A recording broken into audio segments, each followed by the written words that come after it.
Chapter 11. As vacation approached, Silas Dobbins became more severe and exacting than ever. He wanted the school to make a good showing on examination day. His cane and paddle seldom rested now. Only the oldest pupils escaped vigorous lashing. Under his wig, Dobbins was completely bald, but there was no weakness in his muscles. Subjected to continual fear and suffering, the smaller boys plotted revenge. They enlisted the help of a sign painter's son. Dobbins boarded with his boy's family and had given the boy much reason to hate him. Dobbins always prepared himself for great occasions by getting drunk. The sign painter's son said that he would manage the thing when Dobbins reached the necessary drunken condition on exam day and napped in his chair. When exam evening arrived, the schoolhouse was brilliantly lit and adorned with wreaths and garlands of leaves and flowers. Dobbins sat enthroned in his great chair on a raised platform with his blackboard behind him. He looked tolerably mellow. The town's dignitaries and the pupils' parents occupied 3 rows of benches on each side of Dobbins and 6 rows in front of him. To his left, behind the rows of citizens, pupils who would take part in the evening's exercises sat on a spacious temporary platform. Small boys washed and dressed to an intolerable state of discomfort. Gawky big boys and girls and young ladies adorned with trinkets, pink and blue ribbons, and flowers in their hair. The rest of the house was filled with non-participating students. The exercises began. A very small boy stood and bashfully recited, "You'd scarce expect one of my age to speak in public on the stage," accompanying himself with painfully precise and spasmodic gestures. He got through safely and received a fine round of applause as he gave a manufactured bow and retired. A shamefaced little girl lisped, "Mary had a little lamb," performed a compassion-inspiring curtsy, got her share of applause, and sat down flushed and happy. Tom Sawyer stepped forward with conceited confidence and soared into the famous "Give me liberty or give me death" speech.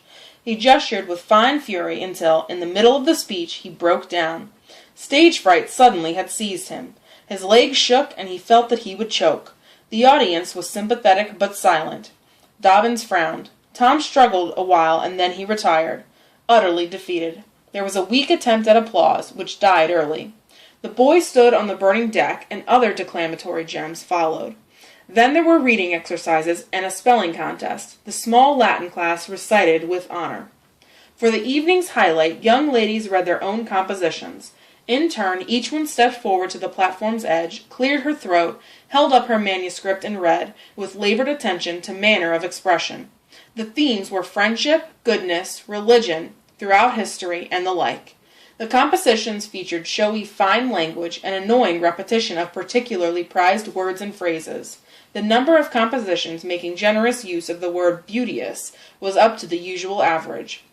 Every composition ended with a sermon, no matter what the subject. Some moral was squeezed out of it. The more frivolous and self-centered the author, the longer and more self-righteous her sermon. From time to time during the readings, the audience whispered, "How sweet," "How eloquent," or "How true."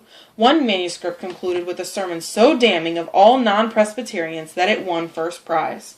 Dobbins, drunk almost to the verge of geniality, put his chair aside, turned his back to the audience, and began to draw a map of America on his blackboard to test the geography class.